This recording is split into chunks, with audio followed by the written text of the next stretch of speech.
Evolution.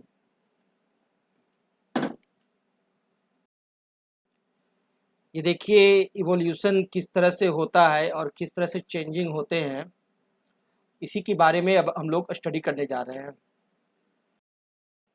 Evolution in human.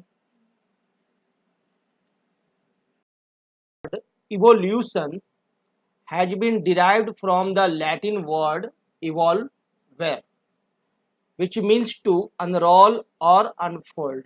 Evolution जो word है एक लैटिन वर्ड इवॉल्वर से आया है, जिसका मतलब होता है अनरोल या unfold. Evolution is a kind of gradual unfolding or formation of the new organisms from the pre-existing primitive organisms through slow and steady changes. Evolution क्या है? आपका कोई प्री एग्जिस्टिंग ऑर्गेनिम्स है जो कि बहुत पहले सैकड़ों हजारों साल पहले था और वहाँ से कंटिन्यू परिवर्तन होते रहा और परिवर्तन होते होते होते होते आज के डेट में दूसरा नया ऑर्गेनिम्स है। तो ये जो आपका रेगुलर चेंजिंग से आपका परिवर्तन से आपका जो इवोल्यूशन होकर नए ऑर्गेनिम्स जो बने हैं, तो इवोल्यूशन में हम लोग क्या करते हैं, अनफोल्ड करते हैं। ठीक है, ग्रेजुअल अनफोल्डिंग यानी पीछे के इतिहास को खोल खोल करके पढ़ना शुरू करते हैं कि किस तरह से ये परिवर्तन हुआ है। Evolution is the sequence of gradual changes. Evolution क्या है? सीक्वेंस है ग्रेजुअल चेंजेज का, लगातार चेंजिंग का, which takes place in the primitive organisms over millions of years in which new species are produced, जो कि आज से लाखों साल पहले हुआ है स्पेसीज में परिवर्तन, जिससे कि आज चेंज होकर नई नई स्पेसीज आज इस धरती पर मौजूद है। Since the evolution is of the living organisms, so it is called organic evolution। और ये जो इवोल्यूशन है वह आपका लिविंग ऑर्गेनिज्म्स में होता है, इसीलिए इसको हम लोग क्या कहते हैं, organic evolution. Organic evolution, evolution को हम लोग ऑर्गेनिक इवोल्यूशन क्यों कहते हैं? क्योंकि evolution is happened in living organisms.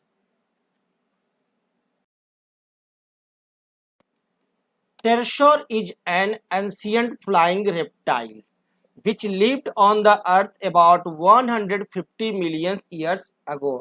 Pterosaur जो है वह आपका एक एंशियंट फ्लाइंग रेप्टाइल है। एंशियंट फ्लाइंग रेप्टाइल है जो कि इस पृथ्वी पर लगभग 150 मिलियन ईयर्स अगो पहले था, आज नहीं है ये pterosaur. It begins life as a big lizard. यह शुरू में इसके जो जीवन जो शुरू हुई वो एक बहुत बड़े लिजार्ड के रूप में, which could just crawl on land, जो कि सिर्फ लैंड पर क्रॉल करता था। Over millions of years a small folds of skin developed between its feet which enabled it to glide from tree to tree. और फिर धीरे धीरे लाखों साल इसमें लग गए इसके स्किन में फोल्डिंग में चेंज होने में, और इसके फिट में आपको कुछ इस तरह से चेंजिंग हुआ कि आपको फिर ये ग्लिड करने लगा ट्री टू ट्री, ये ट्री पर ग्लिड करने लगा।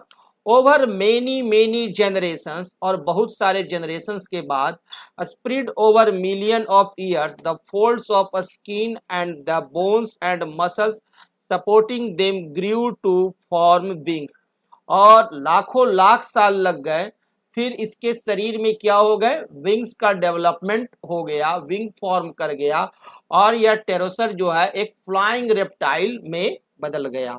यानी शुरू यह क्या करता था, सिर्फ आपका लिजार्ड जो है अबाउट 150 मिलियन ईयर्स अगो ये आपको सिर्फ क्रॉल करता था लैंड पर, फिर धीरे धीरे इसमें आपके इसके स्किन में मॉडिफाई हुआ और फिर ये ग्लिड करने लगा ट्री पर, एक ट्री से दूसरे ट्री पर ग्लिड करने लगा, उड़ करके एक ट्री से दूसरे ट्री पर जाने लगा, और फिर इसमें धीरे धीरे विंग्स फॉर्म कर गया और which could make it fly. अब यह सिर्फ एक ट्री से उछलकर दूसरे ट्री पर ही जाने नहीं लगा, बल्कि अब यह फ्लाई भी करने लगा टेरोसर।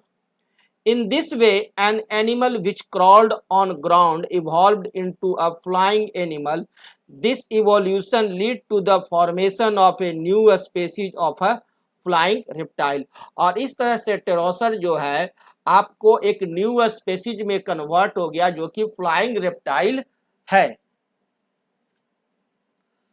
आज इस धरती पर से टेरोसर लुप्त हो चुका है। एविडेंसेस फॉर इवोल्यूशन, इवोल्यूशन के evidence, a number of common features of different kind of organisms provide evidence in favour of evolution because they can be considered to have evolved from the common ancestors. और बहुत सारे common features जो होते हैं एक organism में जो कि प्रोवाइड कराते हैं कि ये इनका जो इवोल्यूशन हुआ है एक कॉमन एनकेस्टर से हुआ है। The more characteristics or features two species have in common, the more closely they will be related. जितना ज्यादा कैरेक्टरिस्टिक्स या फीचर्स टू स्पेसीज के बीच में कॉमन होगा उतना ही ज्यादा वे दोनों एक दूसरे से क्लोज भी होंगे। And the more closely they are related the more recently they will have had a common ancestors. और जितना ज्यादा दोनों में रिजेम्बलेंस एक समान आएंगे, एक दोनों में सिमिलरिटी एक समान रहेगी, दोनों दूसरे क्लोज रहेंगे, उतना ही ज्यादा चांस है कि दोनों का दोनों स्पेसीज हैं जिनके एनकेस्टर्स आपके क्या हैं, एक हैं। We will now give some of the evidences which indicate the occurrence of evolution. हम लोग कुछ अब evidences को देखते हैं जिससे कि यह पता चले कि evolution के occurrence की। Some of the important sources which provide evidences for evolution. कुछ important source हैं जो कि आपको evolution के लिए साक्ष्य प्रस्तुत करते हैं, evidences for evolution देते हैं। चलिए कौन कौन से प्रोवाइड करते हैं। फर्स्ट है हमारा homologous organs, homologous organs. Second है एनालोगस ऑर्गन्स एंड थर्ड है फॉसिल्स। ये तीनों की मदद से फॉसिल्स, होमोलोगस ऑर्गन और एनालोगस ऑर्गन्स जो हैं हमारे लिए ये एक इंपॉर्टेंट सोर्स प्रोवाइड करते हैं एविडेंस फॉर इवोल्यूशन। इवोल्यूशन के लिए ये एक बहुत ही इंपॉर्टेंट साक्ष्य है। तो चलिए जानते हैं होमोलोगस ऑर्गन्स क्या होता है। पहले